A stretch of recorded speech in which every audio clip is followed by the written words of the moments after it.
아가씨.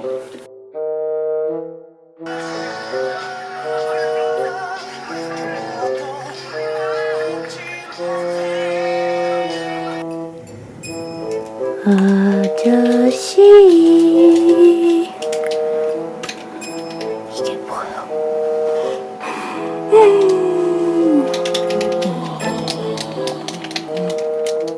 Hello everybody, Agashi here today. So today I'm going to be reviewing with you guys Mr. Fighting, the ending of it.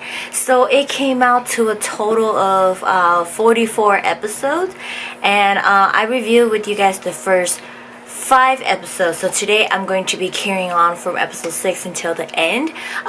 It's hopefully it shouldn't be a long review because a lot of the stuff happens in there, and like I kind of just like skip some stuff, and so it's gonna be like bulk episode review together. So I'll probably be a short review on how the ending of the drama turned out to be and everything. Spoiler alert, if you guys have not seen the drama, do go ahead and watch it before you guys watch this. But if you guys are interested to see whether this drama is good, if it's worth giving a shot, do continue on watching this review. And after you see the review, if you do like it, you can go ahead and watch the drama and support the actors and actresses and all of them in that. But if you do continue to like these videos, please hit thumbs up and subscribe to see more of them coming. So let's go ahead and jump into the review. So from episode 6 to episode 12 right there, previously, Hao Ze Yu, his career is kind of like falling down now. So he has a whole new crew carrying him, helping him to continue his acting career because he wants to be into acting and he wants to be identified as an actor. So these continue on for him to, try to bring up his career back again.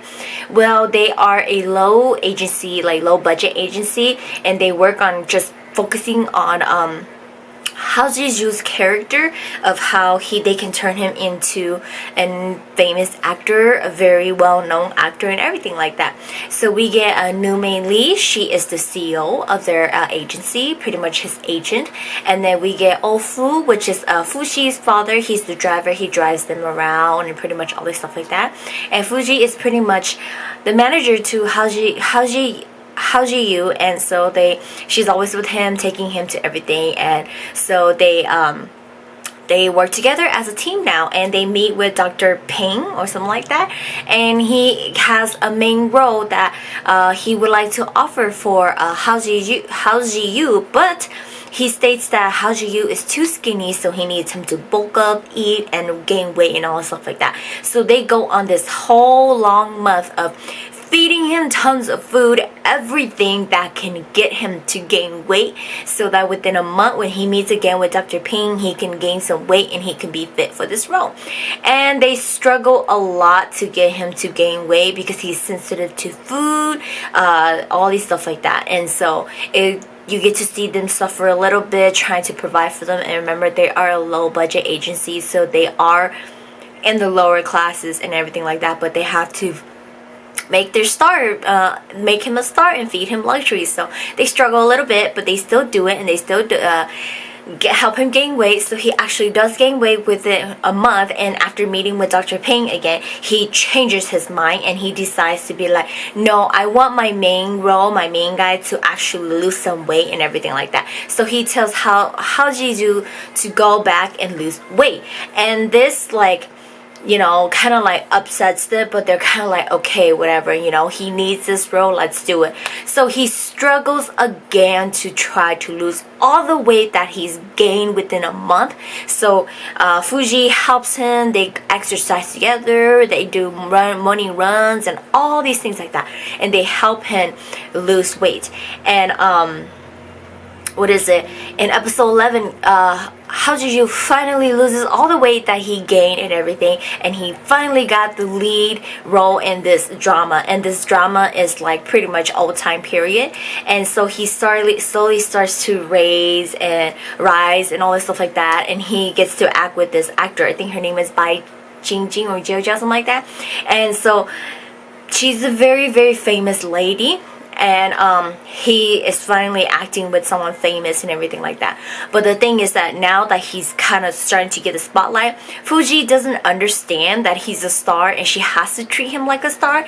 She doesn't, and she kind of fools around and does very silly things, and it kind of ruins his image, and people don't like him having her around. And so therefore, like, you know, when he started getting cast and started filming and everything like that for this drama, director Payne's drama, people start to dislike him, fans, because they're like, he's from a lower class and his people has no manners, so it's kind of like, you know, stupid. And so this like this kind of puts his people down, you know, Fuji down, but he doesn't give up and he continues to fight for his career. He struggles a lot. He gets looked down by people a lot, but he doesn't care, and he continues to do his best. Even though like he's hurt on set, he doesn't care. He does it and everything like that. So from episode 15 to 20 right there, Hao Ze Yu finally starts filming his historical drama, and like they on the set they treat him so bad, and like while everybody is like taking lunch break, enjoying lunch together, like sitting together at a table, he sits by himself like at this little corner or on the ground eating his lunch box and stuff like that. And Fuji is just there for there. She helps him, she prepares for him, and she takes care of him on the set and everything like that. And then, you know, he goes and does like scenes, you know, and then they make him do like multiple takes, like it's like purpose, and they make him do multiple takes, and he's so tired out, but the scene keeps repeating. He does the same one over and over and over, and like he ends up getting like injured on the set. They don't really care for him, but you know, he continues to do it anyways. And you know, after such a long time, like it's like time passes a lot during this time, and like he finally, you know, hard work pays off, you know. And then, you know, he starts doing well and everything like that. But, you know, we kind of start to see his side where he's very stubborn, like always. And, you know, he's argues with people. He doesn't really care. So it kind of makes his little agency family struggles a little bit because of him.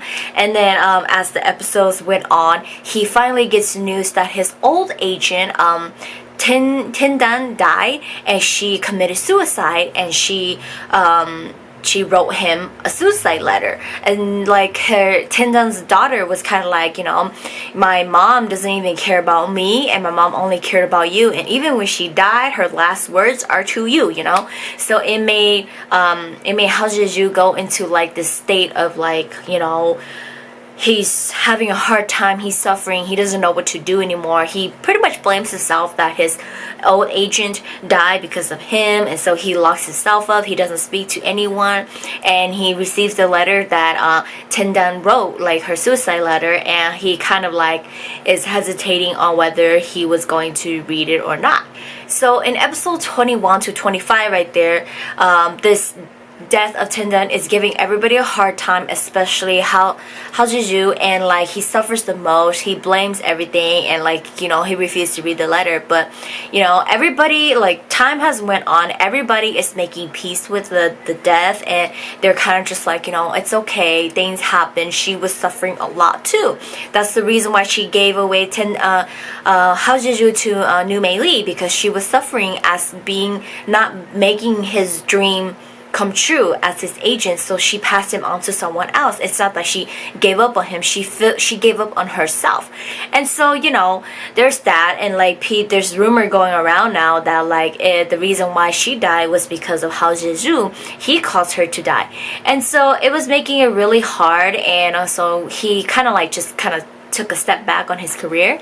So Nu Mei Li goes and assures him that it's not because of him. He's a great person, and you know, pretty much explaining that like the reason he was handed over was because Tindan wanted him to have a successful career. And she was not able to provide that for him. Therefore, that's the only reason why she passed him down to Nu Mei Li, because Nu Mei Li had more connection, and she was able to help him with the fundings and everything like that. And so he finally reads the letter from Tindan, and she wrote it to him that her life was full of bitter and sadness, but he always told her to live life to the fullest, sweetest, and happiness and all this stuff like that. And pretty much, you know, that hard work pays off. She was pretty much the light in her life of always keeping her going, but you know, she can't, because she always lived a life very sorrowful and everything like that. So she doesn't want him to blame himself, because her death, he shouldn't blame himself and he should move on. So this got him to move on. And then, but still, it becomes like a big thing for the media, and the media is now like digging into him, and now they're saying that he has like a bipolar disease, and like because he's always like, he gets happy and then he gets upset and then he gets stubborn and all this stuff like that. So it's just his character. He's just like that. He's impatient and he's stubborn. So the media is now saying that because he has a bipolar disease, it causes his old agent to die, and so because of that, like he terminated like his contract with her and all stuff like that. Like he hated her and all stuff like that. So the media's like become stupid, and they start picking on him and all this stuff like that. And so he didn't care about the media anymore, because after reading Tindan's letter, he was just like, I'm gonna show them who I am. I don't care. I'm not gonna let the media control me. And yeah, he doesn't care. He showed people who he really is, and it brought his career right back up again. So from episode 26 to 30 right there, Hao Ze Yu, he starts doing really well with his career, and in the industry is loving him, the fans are liking him, and he goes to filming and people appreciate him. They treat him better, they treat him like a star. Like before, they give him crappy stuff, and now they actually care for him, like he had to do a commercial back then, like in the previous episode, and he had to eat like dog food. Now he didn't, he was just doing commercial, advertising it. He didn't have to eat it. So you kind of see how they treat him differently now. Like he doesn't care what the media says about him. He just wants to be recognized for his stuff. And so like now the media and the industry and fans and stuff like that, they're starting to love him for his true self and all stuff like that. And so he's getting really better. And so the actress lady, Bai Chin Jiao, something like that, she comes in and she helps him, because they're gonna act in a drama, a movie together. They did all that before. And so he gets close with her, and Shin Ri-jin or something like that, Shin Ru-jin, and they they get close with him, and they start to offer stuff to him, and like he starts to hang out with them more and all that stuff like that. And this is when it gets Fuji to really worry, because she now starts to have feelings for Hao Ze Yu, and she doesn't know what to do. And so Hao Ze Yu, he's pretty much hanging around Jin, I think it's Zhao Jin or something like that, and Ru Jin, and it's because they see potential in him that he can go far. So he's tough, he argues back with people, he doesn't lose, he voices his opinion, he pushed hard in his career. Therefore, he does really great, and Ru Jin wants to sign him to her agency. And so she offers him to leave his small agency and join her, and she will make him big and well known. Well, he declines, and they were like, but your little agency is like a poor family and all that stuff like that. But if you join us, you get luxury, you eat luxury food, you live luxury everything. But he tells them he's from a poor family and he loves that. It's warm and it's home to him.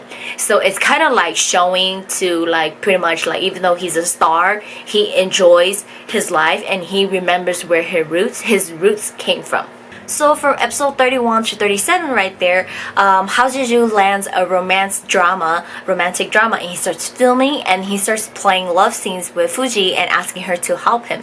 And like now this is when he figures out that she likes him and like she has feelings for him. So he has feelings for her too, and he confesses his feelings for her, and they are now secretly dating because Fuji's father does not like him.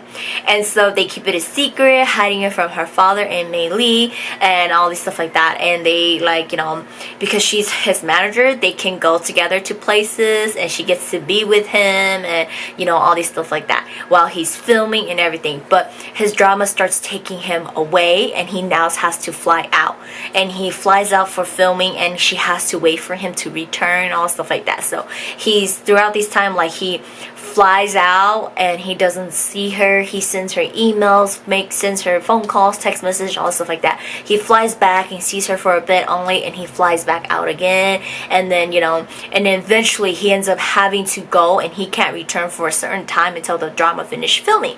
So throughout this time, we get to see Tenden's daughter. She actually gets to she gets taken in by New Mei Lee, and she's a really bad student and she does all these bad things, but New Mei Lee sees that she has potential in her life and she should go far, and so they start taking her in and taking care of her. And then we get fast forward half a year later, Hao Ze Yu returns from his filming drama, and then he gets offered more position now as male lead for dramas and movies. So in episode 38 to 41 right there, it's like it's going to be the new year, and like Hao Ze Yu knows, and like, well, pretty much he thinks he's not fitted for Fuji, and you know, they all work so hard and they're all a loving family, and while he's always like a nobody with, you know, bipolar emotions, full of frustrations and to other and everything like that, and he can't do anything, he can't say anything, you know, and so he just pretty much keeps everything to himself because he doesn't have a family. He doesn't tell anybody how he feels, and so he just kind of like be like, okay, whatever, you know. And so he went to he just kept things to himself, and he doesn't tell the family, and like, you know how he's been like out for filming, so his opening premiere for his movie is coming out, and so everybody went to watch it. And when the movie ends, they found out that throughout the whole movie of the filming, Hao Ze Yu only got 2 lines or like 2 scenes in the movie, and they're like, what's going on? Like, he traveled for so long and he went away and this is all he gets. So pretty much they cut out all his scenes and everything. So directors and people still treat him bad, some industries, so they did that to him. And so he suffers a lot and he doesn't tell them. And like, you know, Fuji asked him like, why didn't he tell them about it? And he's all like, he wants to be acknowledged for his hard work and he wants to be known as an actor, but he gets treated so crappy and he doesn't want to, you know, be treated like that. But people don't care, people still treat him like that. So he just kind of pretty much like, I want to be alone, I want to like cope with my stuff, I just don't want to deal with people. And so his career went rock bottom again, and but believing that he still has potential, Bai Jiaojiao asked him again to sign with her agency, with her pretty much agent, Ru Jin. So like, you know, to reconsider again and sign. So Ru Jin goes and meet with Hao Ze Yu again and try to convince him. And this time, instead of going to him because he keeps saying no, she went to New Mei Lee and pretty much gave her money and be like, I'm buying him from you. But New Mei Lee refused to take the money, and then like Ru Jin's are like, you know, I see the potential in him, but he wants to be acknowledged, why won't you give him to me? And New Mei Lee's are like, that's the thing you don't understand about Hao Ze Yu. Hao Ze Yu doesn't take money and cut corner. He has potential and he wants to work hard for it, and he wants people to recognize for him for it, not throw money at people's faces so that they can recognize him and pretty much paying people to care for him. He's not those type of people. And so, you know, even though he fails and stuff, like after saying that to Ru Jin, you know, even though like his career is still not picking up, the family still supports him. They, you know, refuse to give up on him and have him work hard and everything like that. So during this time, him and Fuji's relationship is still, you know, in secret and everything, but pretty much the father knows that his daughter is pretty much in love with Hao Ze Yu. So, you know, but Hao Ze Yu feels like he cannot make her happy, and he'll probably end up dragging her down with his career and everything. But the father hands her over and pretty much saying that, you know, I allow you to be with my daughter. I know you guys have been hiding your relationship from me, but you know, you guys shouldn't anymore, and she's happy with you and I want her to be happy, so take care of my daughter for me. You know, pretty much like, I'm allowing you in the future, you want to marry her, you can't, you know. So just when, you know, Hao Ze Yu, he thinks that he's just going to settle down with his life that he has and everything like that, Ru Jin comes and make another offer to Hao Ze Yu that they will help him and they will not cut corners, and they will get him to be pretty much acknowledged as an actor, you know, and as long as he swaps agency and joins them, they will help him climb his career back up.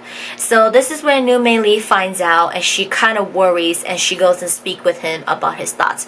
This scene was, honestly, to me, I really like it. It was really touchy and it was really good, you know. It makes you feel really like I don't know what the word to say it, but it makes you just feel like, oh my god, like as like, you know, for New Mei Li, like she understands where he's coming from and she wants him to be successful, you know. So like for this thing, they New Mei Li and Hao Ze Yu has a talk together, and she asked him, is he going to take the offer?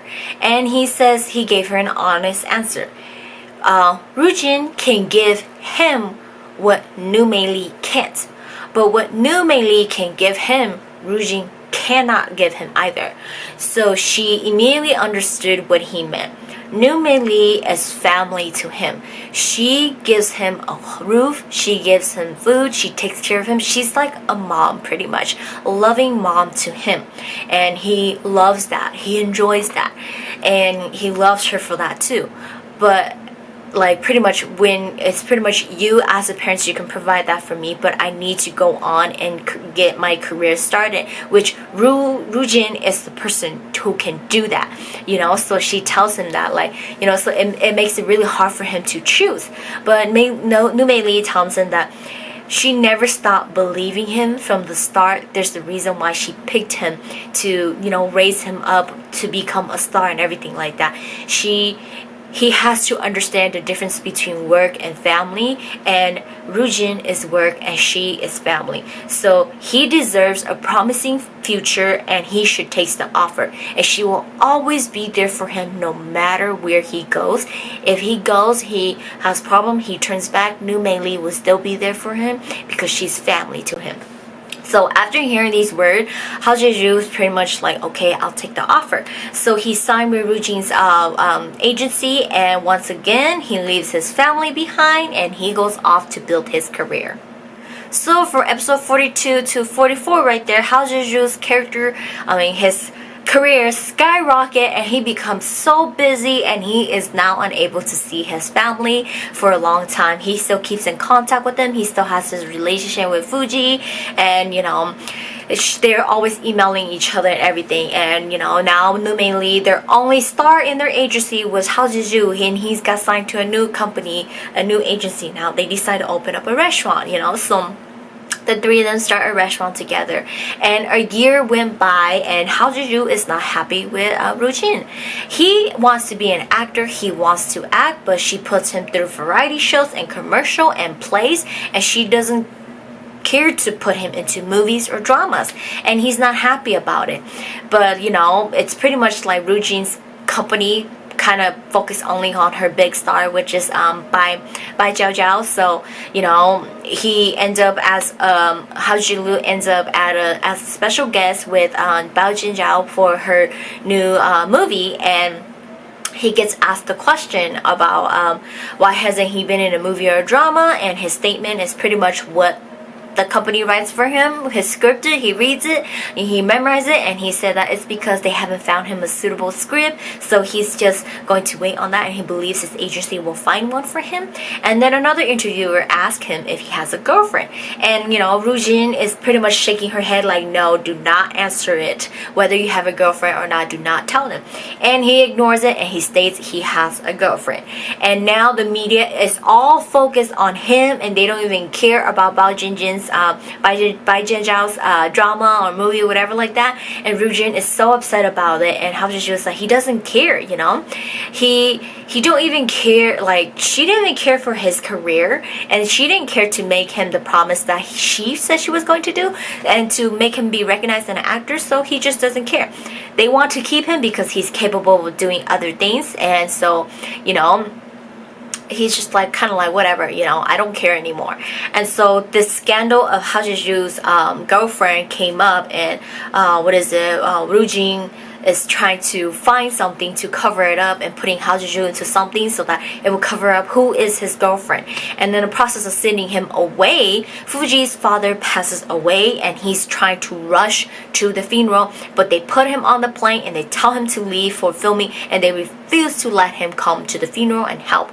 And he couldn't go to the funeral, and he was not there for Fuji. And when he finally makes it back, she gets so upset at him and complains that she can't take it anymore with him. She's fed up with everything. He's always absent, and she's always waiting for him, and he's not around when she needs him the most. And it's like he's not pretty much fighting for like, you know, his family, and he's just for his career. So she breaks up with him, and like, you know, she breaks up with him, and she tells him she's not gonna wait for him anymore, and like, you know, she says that like, I'm not even gonna wait for you whether you come back or not, you know, my whole life is miserable now. I'm just gonna continue living what I have. I'm not gonna wait for you. So they break up, and he decides to separate from the family, and he quietly like leaves the family. He doesn't want to bother them anymore because he feels really bad that he was not there when, you know, they did everything for him, and he wasn't even there for Fuji's father's funeral, and he didn't cope with them. He didn't help them with anything, and so he decides, because he puts the blame on Rujin, which I do too, and so he decides to quit them, and he's like, I don't care, I don't want to be a part with you anymore, and he's gonna go back to school, and he's gonna build up his talent, he's gonna learn acting again, all this stuff like that. So he goes to school and everything, and years goes on. He continues his schooling, he does other job on side, and he sticks firmly to his dream of wanting to become an actor and focusing on that only. And he still waits for Fuji, and he watches her from afar, and hopefully one day, you know, he can apologize and they can be together again. And like the episode ends with him finally going back to see Fuji, and she still misses him. She serves her a very nice meal and everything like that, and we overhear his voice that like, you know, life moves on no matter what happens. You continue to work hard, you keep fighting and moving on, and always remember where you come from. So that ends it for us for Mr. Fighting. And like, it's, I know you're kind of a lot. I'm sure you guys are probably gonna be like, what the hell, that was it. But to be very honest, there's like a meaning behind it, and you kind of understand why Deng Lun took this role.